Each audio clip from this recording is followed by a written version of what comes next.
बिस्मिल्लाहिर्रहमानिर्रहीम, अस्सलाम वालेकुम। मैं हूं फ़याज़ महमूद और आज मेरे साथ मौजूद हैं साकिब बशीर साहब। हम किस केस की बात करने जा रहे हैं, बिल्कुल आप दुरुस्त समझे, नूर मुक़द्दम कत्ल केस की हम बात करेंगे और उसके हवाले से कुछ नए इंकशाफात सामने आए हैं कि जब नूर मुक़द्दम को कत्ल कर दिया गया तो उसके बाद मुल्ज़िम ज़ाहिर जाफ़र ने तकरीबन 8 मुख्तलिफ़ इक़दामात किए। वो क्या काम किए वो हम इस वीडियो में बताएंगे, लेकिन क्योंकि साकिब बशीर साहब आज हमारे साथ मौजूद हैं तो हम इनकी मौजूदगी का फ़ायदा उठाते हुए कुछ कानूनी नुकात पे इनकी राय ले लेते हैं कि हर ज़बान पे एक ही सवाल है, वो तो अमरीकी शहरी है, क्या उसे सज़ा भी हो सकती है?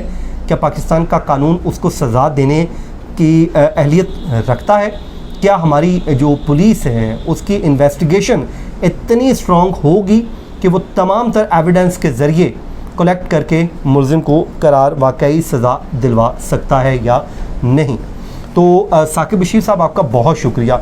सबसे पहले तो आप हमें ब्रीफली बता दीजिएगा कि अब तक पुलिस ने एविडेंस क्या कलेक्ट किया है और क्या ये एविडेंस सफिशेंट है मुल्ज़िम को सज़ा दिलवाने के लिए? जी बिल्कुल फ़याज़ साहब, बहुत शुक्रिया आपका। बिल्कुल अभी तक जो है पुलिस ने इस पे सही सिमत में काम किया है और पुलिस को दाद देना भी बनती है, क्योंकि मुल्ज़म और मुल्ज़म का वालिद, मुल्ज़म की वालिदा बहुत पावरफुल हैं, पैसा है उनके पास, उनके लिंक्स हैं बड़े पावरफुल लोगों के साथ। इन तीनों चीज़ों के बावजूद पुलिस ने उनके वालिदैन को गिरफ़्तार भी किया, उनके 2 दफ़ा जो है उनका रिमांड भी लिया और उनमें इन्वेस्टिगेशन भी कर रही है। आपने बात की कि एविडेंस की, तो पुलिस के पास बड़े मजबूत जो है वो इसमें सबूत आ गए हैं। एक तो वहाँ 3 CCTV कैमरे जो है वो उस घर में लगे हुए हैं। कल हम वहाँ पे गए, वो देखा भी, तो तीनों CCTV कैमरों की जो पूरी फुटेज है वो पुलिस के पास आ गई है, उसको फोरेंसिक भी करवाया जा रहा है। इसके अलावा दूसरा मजबूत तरीन जो एविडेंस है पुलिस के पास, वो ये ज़ाहिर जाफ़र जो कातिल है इसका, इसके वालिद का, इसकी वालिदा का और जो नूर मुक़द्दम है उसके मोबाइल, इन तमाम का जो रिकॉर्ड है, कॉल का टेलीफोनिक रिकॉर्ड है, वो रिकॉर्ड जो है वो निकलवा लिया गया है, उसको फोरेंसिक करवाया जा रहा है। तो ये वो एविडेंस हैं जो है इस केस को मजबूत से मजबूत तर बनाएंगे। जो मुलाजिम, जो सिक्योरिटी गार्ड वहाँ पे मौजूद थे, 2 सिक्योरिटी गार्ड और जो थेरेपी वर्क वाले लोग थे 5 सिक्योरिटी गार्ड तो गिरफ्तार हैं, अभी अडियाला जेल में हैं। 5 जो थेरेपी वर्क वाले जो लोग वहाँ पे आए थे उनको भी शामिल तफ्तीश किया है पुलिस ने और उनसे भी इन्वेस्टिगेशन की है और 2 सिक्योरिटी गार्ड्स, उनसे भी तफ्तीश की है। तो ये सारे जो है चीज़ें लिंक कर रही हैं आपस में और जो केस है वो अभी तक की जितनी इन्वेस्टिगेशन है मेरा ख्याल है उसमें बहुत मजबूत केस है और पुलिस स्टेप्स जो ले रही है, ख़ास तौर पे आज जब उस मुल्ज़िम को लाहौर ले जाया गया है, वहाँ पे फोरेंसिक करवाया जा रहा है और उसका टेस्ट ख़ास तौर पे मुल्ज़िम का जो करवाया जाता है वो भी वहाँ पे लाहौर में करवाया गया। तो ये केस को मजबूत इस तरह करेंगे कि सेशन कोर्ट, हाई कोर्ट और फिर सुप्रीम कोर्ट में केस जाना है।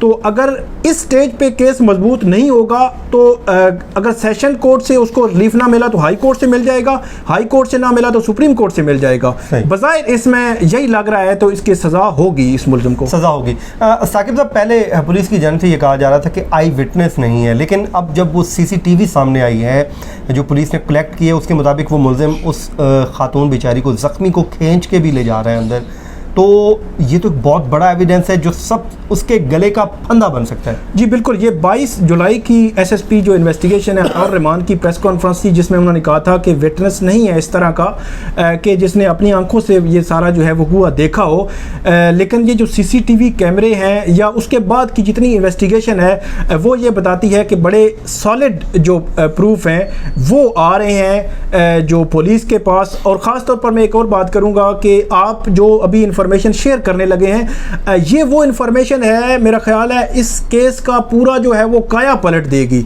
तो ये बड़ी सॉलिड इन्फॉर्मेशन है जो नाज़रीन जो है वो आपसे सुनेंगे और आप उनको बताएंगे। एग्जैक्टली साकिब भाई, इसमें प्रॉब्लम ये हुई कि अब मुल्ज़िम के लिए प्रॉब्लम इसमें एक तो ये है कि एक तो वो खुद रंगे हाथों पकड़ा गया वहाँ से, दूसरा वो खातून बेचारी का जो बॉडी है वहाँ से रिकवर हो गई, तीसरा जो आला कत्ल है वो बरामद हो गया। आपको पता है फौजदारी मुकदमे में सब कुछ साबित हो जाए और आला कत्ल ना मिले तो मुलजिम को बरी कर दिया जाता है, तो वो भी बरामद हो गया। फिंगरप्रिंट्स मैच कर गई हैं, आईनी मुक्का जो है, आईनी मुक्का, उसके बाद वो जो सिगरेट है वहाँ पे वो उसमें सब पे वो फिंगर जाहिर है, और लड़की का वो बैग मैंने तस्वीर क्योंकि वो देखी है, उसमें वो लड़की का बैग भी पड़ा हुआ है, तो ये तमाम तरह एविडेंस। उसके बाद जो लड़के के कपड़े हैं, वो जो ब्लड है, वो तमाम चीज़ों को सैंपल लिए जा रहे हैं, तो ये बड़ा मजबूत केस बन चुका है। अब ये कहना कि एविडेंस नहीं है इसलिए सज़ा नहीं हुई, तो ये मेरे ख्याल में दिल नहीं अब मानता, इतना तगड़ा हो चुका है।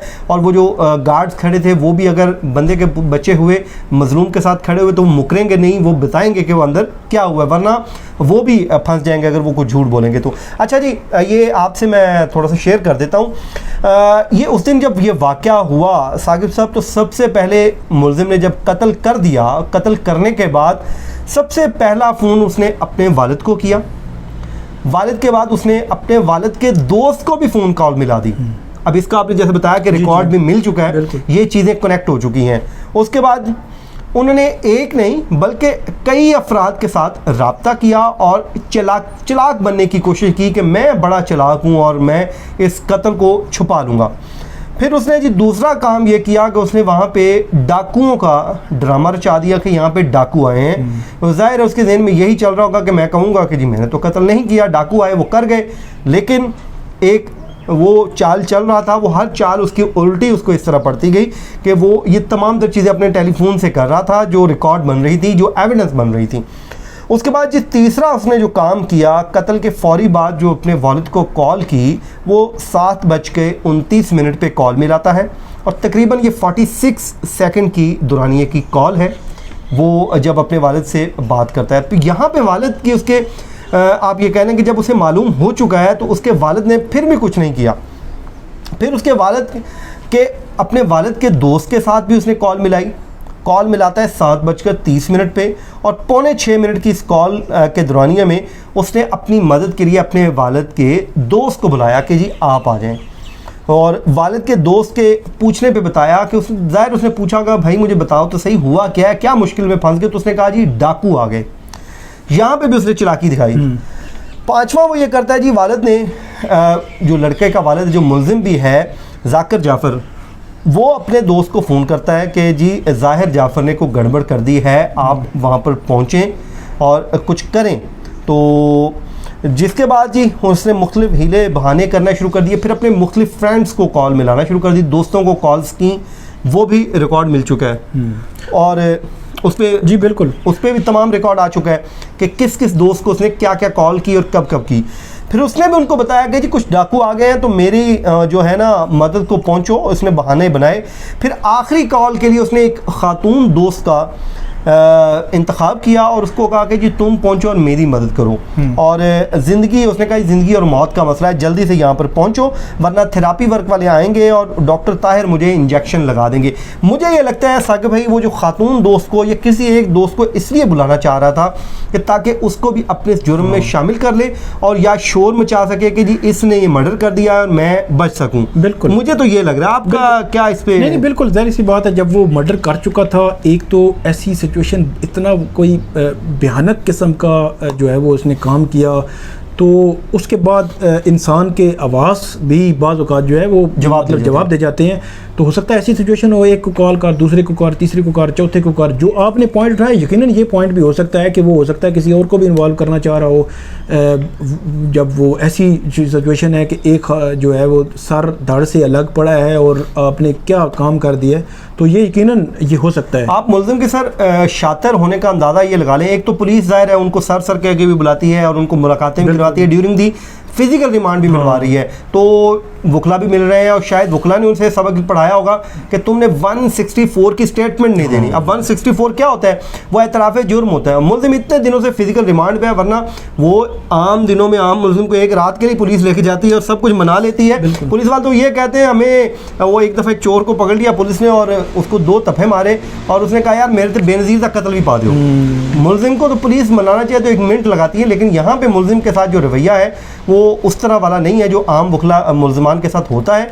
लेकिन खैर अल्लाह ताला से दुआ है कि जी जो जिसने जुल्म किया है वो इस दुनिया पे भुगत के जाए और उसको करार वाकई सज़ा मिले। और ये जो दहशत फैलाई है, मेरे नज़दीक तो ये दहशत गर्दी है। ऑल तो कि पुलिस ने 780 तो नहीं लगाई, नहीं, हालांकि मेरे नज़दीक ये दहशत है, पूरी सोसाइटी में, पूरे इस्लामाबाद में दहशत फैली हुई है।